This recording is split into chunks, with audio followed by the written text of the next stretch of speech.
ETF index mutual funds నేర్చుకుని stock మార్కెట్లో రాణించాలనుకుంటున్నారా? వెంటనే ఈ నెంబర్కి కాల్ చేయండి.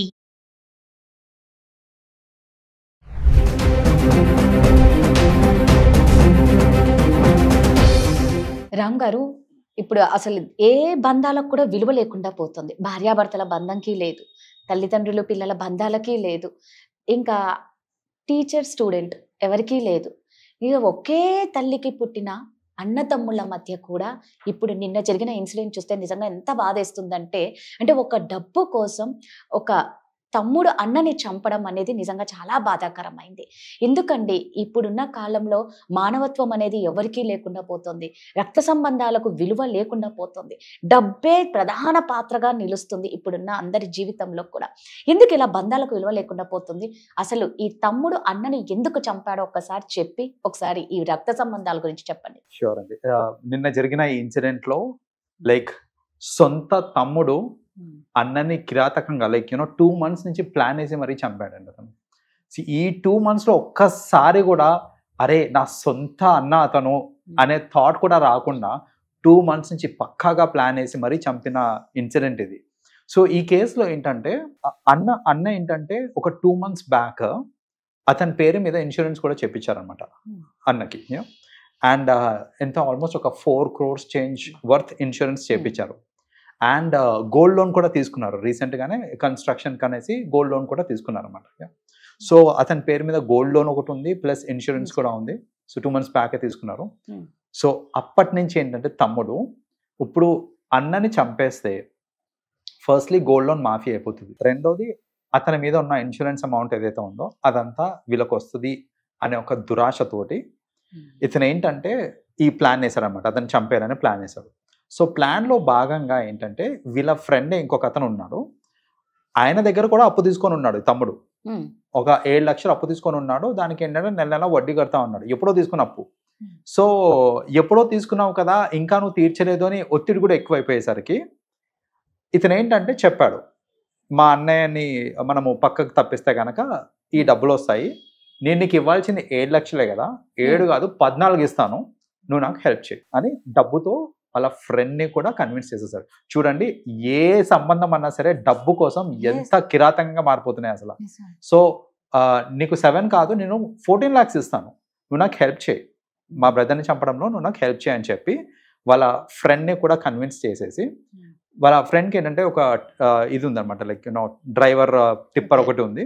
సో బేసిక్గా ఏంటంటే వీళ్ళు ఒక ప్లాన్ లాగా వేసి ఏంటంటే దీని ఒక యాక్సిడెంట్ లాగా క్రియేట్ చేద్దాము అని ఏం చేశారంటే, టిప్పర్ టైర్ పంచర్ అయింది లేదా బ్రేక్ ఫెయిల్ అయిందని చెప్పి నువ్వు అర్జెంటుగా జాకీ తీసుకొని రా అనేసి అన్నకి చెప్తే అన్న జాకీ తీసుకొని వచ్చి ఆ లారీ టైర్ కిందికి వెళ్ళి రిపేర్ చేస్తుండగా ఎక్కిచ్చేసి ముందుకు తీసుకెళ్ళిపోయారన్నమాట లారీని. అలా చంపేశారు. అందరూ ఏంటంటే అది డ్రైవర్ నిర్లక్ష్యం అనేసి అలా అనుకున్నారు. కానీ వీళ్ళ రిలేటివ్ ఇతను ఏంటంటే జాకీ తీసుకొని వెళ్ళినప్పుడు వాళ్ళ రిలేటివ్ కూడా తోడు తీసుకెళ్ళారన్నమాట. సో టిప్పర్ నడిపించింది డ్రైవర్ కాదు వీళ్ళ తమ్ముడే అనేసి అతను చూశాడు. అతను చూసి ఇంటిమేట్ చేస్తే వాళ్ళ ఫ్యామిలీ మెంబర్స్కి ఇంటిమేట్ చేసినప్పుడు అప్పుడు పోలీస్ కంప్లైంట్ చేస్తే ఈ అసలు నిజం బయటపడింది, దట్ తమ్ముడే ఇదంతా చేయించాడు అనేసి. సో అసలు ఆ రోజు కనుక వాళ్ళ రిలేటివ్ చూసుండకపోతే దట్ టిప్పర్ నడిపింది టిప్పర్ డ్రైవర్ కాదనేసి యాక్సిడెంటే అనుకునే వాళ్ళందరూ. అండ్ వీళ్ళేంటి సరదాగా ఇప్పుడు వచ్చిన డబ్బులన్నీ వాళ్ళు వచ్చేసినాయి వీళ్ళకి. సో ఎవరి లైఫ్ వాళ్ళు ఇదైపోయి. సో అలా ఏంటంటే ఈ చిన్న ఒక ఇన్సిడెంట్ వల్ల వాళ్ళు చూశారు కాబట్టి ఇది వెలుగులోకి వచ్చింది. ఇలా వెలుగులోకి రాని ఎన్నో కేసెస్ ఉన్నాయి. ఏంటంటే సొంత సిబ్లింగ్స్ని చంపడము, పేరెంట్స్ని చంపడము, బంగారం కోసం తల్లిని చంపిన కూతురు, ఇవన్నీ చూస్తూ ఉన్నాం మనం ఈ మధ్యన. ఎందుకు రామ్ గారు అంటే మీరు అన్నారు 2 నెలల నుంచి స్కెచ్ చేస్తున్నాడంటే ఆ 2 నెలల్లో ఏ ఒక్క రోజు కూడా అనిపించలేదేమో నేను చేసేది తప్పు అనేసి? అదేనండి, జనరల్గా ఏంటంటే ఇంతకు ముందు రిలేషన్స్ ఎలా ఉండేది అంటే అన్న అంటే తండ్రితో సమానం అలా చూసేవాళ్ళు. అసలు అన్నకు కూడా ఏంటంటే తమ్ముడు పట్ల రెస్పాన్సిబిలిటీస్ కూడా అలాగే ఉండేవి.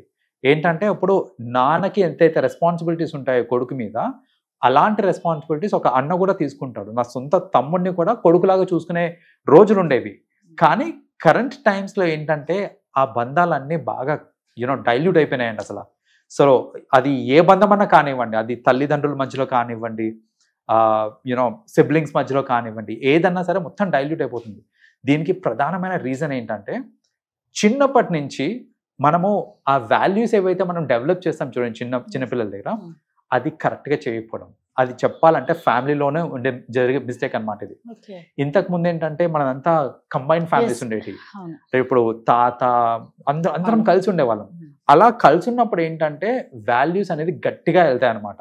సో రిలేషన్షిప్స్ కానివ్వండి, ఒకరికి ఏదైనా ప్రాబ్లం వచ్చింది అంటే ఫ్యామిలీ మెంబర్స్ అందరూ ముందుకు వచ్చేవాళ్ళు దాన్ని సాల్వ్ చేయడానికి. సో అలా ఏంటంటే అదంతా చూసుకుంటూ పెరిగినప్పుడు ఆ వాల్యూస్ కూడా దానికి తగ్గట్టు మనకి తెలుస్తూ ఉండేవి. కానీ తర్వాత ఏంటంటే ఈ న్యూక్లియర్ ఫ్యామిలీస్ ఎక్కువైపోయినాయి. న్యూక్లియర్ ఫ్యామిలీస్ ఎక్కువైపోయేసరికి ఏంటంటే అసలు ఈ బంధాల గురించి ఎక్కువ తెలియకుండా, అసలు ఎవరికన్నా ఏదైనా ఆపద వస్తే ముందుకి స్టెప్ తీసుకోవాలి అనే థాట్ కూడా డెవలప్ కావట్లేదు పిల్లల్లో. సో అలాంటి థాట్స్ డెవలప్ కాకపోవడము. ఇంకోటి రైవల్రీ. ఇప్పుడు జనరల్గా ఏంటంటే చాలా తెలియక చేసే మిస్టేక్ ఇది. పేరెంట్స్ ఇద్దరు సిబ్లింగ్స్ ఉన్నప్పుడు వాళ్ళిద్దరి మధ్యలోనే కంపేర్ చేస్తూ ఉంటారు.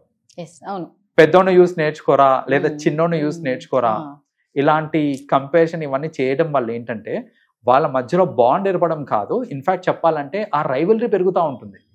రైట్. ఇప్పుడు ఇద్దరులో ఖచ్చితంగా ఇద్దరు సమానంగా అయితే ఉండరండి, ఏ ఇద్దరు సమానం కాదు. కానప్పుడు బాగా పర్ఫామ్ చేసే వాడిని చూపించుకుంటూ ఇంకొకరిని నిందిస్తూ ఉంటారు చూడండి. లైక్ నువ్వు దేనికి పనికిరావు, వాడిని చూసి నేర్చుకో, అన్నని చూసి నేర్చుకో, లేదా తమ్ముడిని చూసి నేర్చుకో, ఇలాంటి మాటలు మాట్లాడినప్పుడు ఏంటంటే ఖచ్చితంగా రైవల్రీ పెరుగుతుంది. అలా రైవల్రీ పెరిగినప్పుడు ఏంటంటే ఇలాంటి థాట్స్ వచ్చిన ఆశ్చర్యం లేదు చెప్పాలంటే. ఇలా అడ్డు తొలగిచ్చేయాలి అనేసి చాలా మంది చూస్తుంటాం మనం. పిల్లల్లో కూడా వాళ్ళు ఏంటంటే మాటలు ఆ ద్వేషం అనేది తెలుస్తూ ఉంటుంది. అసలు చిన్నప్పటి నుంచి వాళ్ళ మాట తీరే డిఫరెంట్ గా ఉంటుంది. సో వాళ్ళు ఏంటంటే షేర్ చేసుకోవడం అంత ఇష్టం ఉండదు వాళ్ళకి. ఏంటంటే అలాంటి సిబ్లింగ్స్ తోటి షేర్ చేసుకోవడం ఇష్టం ఉండదు. ఛాన్స్ దొరికితే కొడదామని చూస్తారు, ఛాన్స్ దొరికితే ఇరికిద్దామని ట్రై చేస్తూ ఉంటారు. కొందరు ఏంటంటే చెప్పేస్తుంటారు పిల్లలు, లైక్ నాకు అసలు అన్నది లేకపోతేనే బాగుండు, ఇలాంటి మాటలు అనేస్తూ ఉంటారు అన్నమాట. సో వాళ్ళు అలాంటి అంటున్నారు అని అంటే ఆ థాట్ డెవలప్ అవుతుంది, వాళ్ళ మనసులో డెవలప్ అవుతుంది. అలా డెవలప్ అయిన థాట్ని చిన్నప్పుడే అసలు డెవలప్ కాకుండా చూసుకోవడం ఇంపార్టెంట్. అలా డెవలప్ అవుతుంది అని గ్రహించాము అని అంటే చిన్నప్పుడే దాన్ని కట్ చేయడం కూడా చాలా ఇంపార్టెంట్. సో యాక్చువల్గా తల్లిదండ్రులు they have to take a step forward. ఏంటంటే వాళ్ళని ఎవరన్నా సరే ఈక్వలే అని చూసుకోవడము.